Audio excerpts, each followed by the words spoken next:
Good morning students. Today we are going to see chapter 4 constructor in Java. Topics covered in this video are what is constructor, types of constructor, passing initial values as arguments, constructor overloading. What is Java constructor? A constructor in Java is a special method that is used to initialize objects. The constructor is called when an object of a class is created. It can be used to set initial values for object attributes. We can also say it is used to initialize the data member of a class. Next, we'll see what are the rules to be followed for constructor. Number 1. We can use any access specifier. Example, private, public, protected. Next, while you are creating a constructor, the constructor name must be same as the class name. Next, the constructor must not have a return type or even a return value.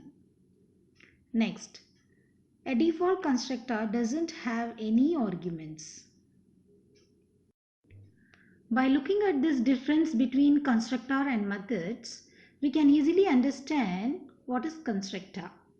Constructor are used to initialize the state of object, but methods expose the behavior of object. Next, constructor must not have a return type. Method must have a return type. Next, constructor compiler provides default constructor, but method doesn't provide it. Next, we'll see types of constructor. Basically, there are two main types of constructor in Java. Number 1, default constructor with no parameter. Number 2, parametric constructor with parameter. But we have third type of constructor is called copy constructor. But this type of constructor is derived from the parameterized constructor and only creates a copy of the existing constructor object. Now we'll see default constructor. A constructor that have no parameter is known as default constructor. Look at the syntax given, simply a class name with arc bracket. So this is default constructor. There is no any parameter is given in between the arc bracket. Now look at the program class measuring. The class name is measuring and 4 data members have been declared here as a data type double and the access specifier is private. Next, look at there, measuring is given without any return type. So it is a constructor. So constructor doesn't have a return type. Inside the constructor, the data members are initialized. Yeah, the constructor is used to initialize the data members. And after that, we have a method name called display. So inside a method system.out.println, kilometer is equal to, I call a data member kilometer. So it will print kilometer is equal to whatever the value is initialized in the constructor, that value is printed here. So this is a simple program about default constructor. Next we'll see parameterized constructor. A constructor that have parameter is known as parameterized constructor and it is used to provide a different values to the distinct object. Look at the program given here. The program class name is rectangle and 2 data members are declared as an integer. The data members are length and breadth. And rectangle, 2 parameters are passed, so it is a parameterized constructor. So inside the constructor, length is equal to len and breadth is equal to bre is given. And after that you have a class name called demo. And here you have a main function. Inside a main function, we are creating an object for a class rectangle. And look at the line. You were passing a 2 argument here, 20, 10. So this 20 is the first argument, store it in the length data member, and 10 is the second argument, store it in the breadth. And when you execute this program, you will get length of rectangle is equal to r1 dot length. So with the help of object you are calling a length data member. So r1 dot length. So r1 is an object of class rectangle. So it will go and refer whether we have a class rectangle or not. Yes, we have a class rectangle. Inside that class the length variable is created. So now what is the length? What is the value of the length? The value of the length is len, but the len is passed as an argument in the constructor. So that argument given here is 20. So it will print 20. So likewise, look at the breadth of the rectangle. So again r1 dot breadth. So what is that r1? R1 is an object. So object of which class? Rectangle class. So in the rectangle class, did we create a data member breadth or not? So it will search. So breadth is created, but what is the value of the breadth? Value of the breadth is BRE. So BRE, the value is passed here is 10. So 10 it will print.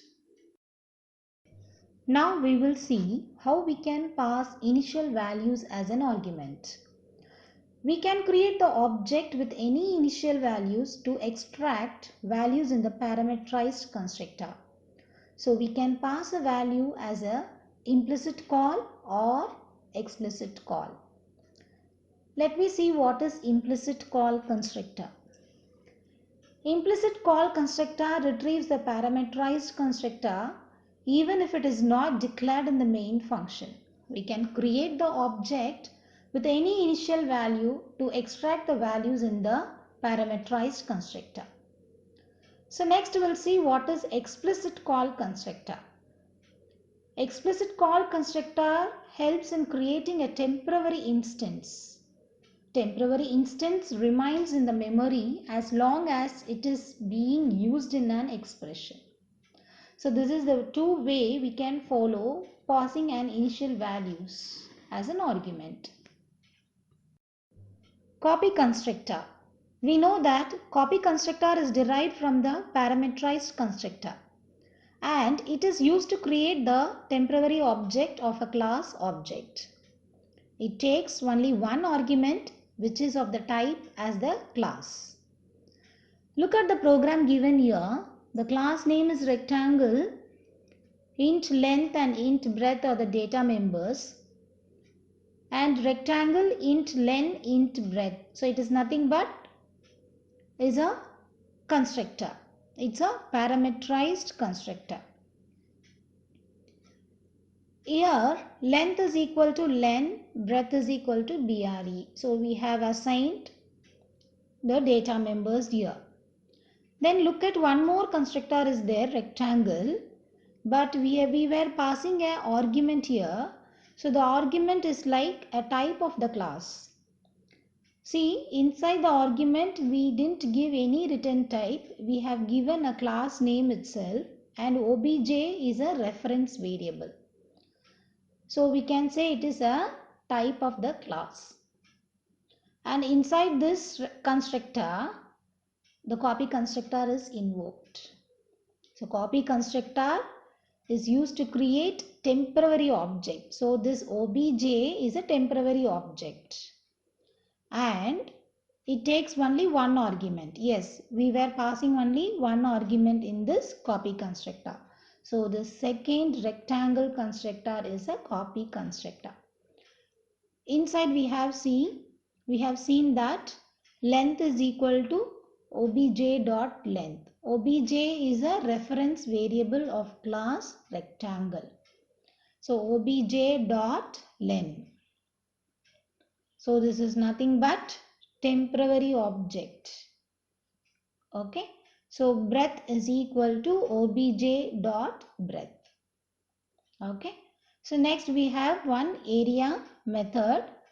And here we were finding out the area of a rectangle. So we are returning length into breadth here.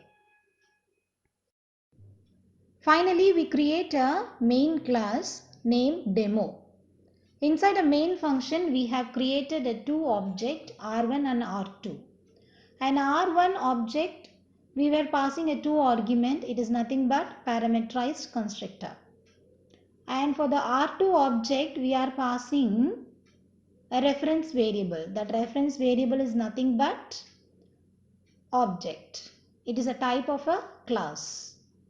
And you are printing the area of the first rectangle. So area of the first rectangle is R1 dot area. So R1 is what? It is an object of class rectangle. And the area we are going to find out length into breadth. So R1 is the object of class rectangle and we were passing two arguments. So where is the two arguments? It is the parameterized constructor. So two argument, that is length and breadth. So we will find out that 20 into 10, it is 200. And next look at the second one, the area of the second rectangle. It is R2 dot area. So what is R2 actually? R2 is an object of the class rectangle and there we were passing only one argument. It is a type of the class. So here we are getting the R1 values and we are calculating a area of rectangle by using a object R2.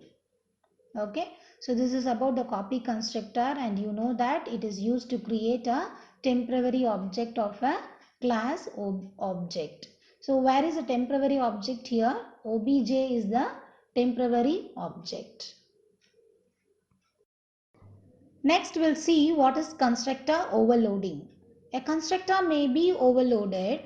A single class may have more than one constructor, all of which have a same name but different argument list. Yes, it is the concept of polymorphism. A polymorphism has a same name but performs a different action. Okay. Here is a program, class name is overloading and two data members have been declared here as int x, float y. And the first overloading is a default constructor. So it doesn't have any written value. So here x is equal to 0 and y is equal to 0.1. And the next constructor is having one parameter. So that is a. So a is passed to x. And third constructor we have two arguments, int a, float b, x is equal to a, y is equal to b. And in the main function three objects are created and we were calling all the three constructor here by passing in arguments. For OV1 we will get x is equal to 0, y is equal to 0. Okay. And for the OV2 object, we will get only x is equal to 40 since we have only one argument and we can pass only one argument here. So x is equal to 40, y is equal to 0. And for the third constructor, OV3 object, we were passing two arguments since it has been given two arguments for the third constructor. So x is equal to 10 and y is equal to 4.5. Okay, so this is about the constructor overloading. We were implementing the polymorphism concept here. I think you will be clear about the constructor in Java. Thanks for watching this video. Thank you.